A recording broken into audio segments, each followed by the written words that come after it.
Alates 2018. aasta algusest muutis Valaste küla ja Valaste jõuga sisekirjutust ning ei asu enam mitte Kohtla vallas, vaid Toila vallas. Peale administratiivreformi sai Toila vald juurde endale veel ühe vaatamisväärsuse ja turismiobjekti. Igal aastal 24. veebruaril tuleb sinna kokku hulk inimesi, kes päikesetõusul tervitavad Eesti Vabariiki aastapäeva puhul. Nii juhtub ka sellel aastal. Kui naabervaldade ja külade elanikud tulevad tervitama Eesti Vabariiki 100. sünnipäeva puhul.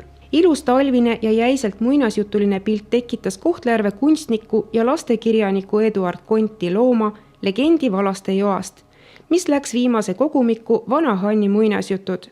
Ning Rebasesaba-Pannoo kaunistab Kuldkaru mõisa seinu. Kui ma kaunistasin mõisa seina, siis tundsin huvi siinsete kohtade legendide ja müütide kohta. Püüdsin rohkem teada saada joa kohta ning see, mis teada sain, oli nii proosaline.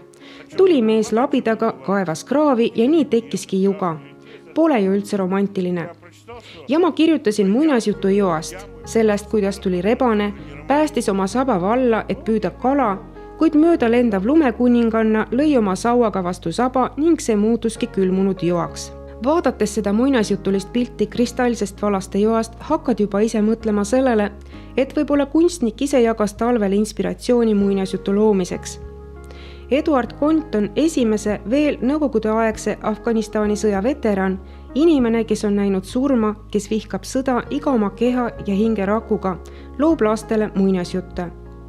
Kuigi Eduard on juba 50-aastane, on ta suutnud säilitada endas romantiku hinge ning Ida-Virumaa kaunis loodus aitab sellele kaasa.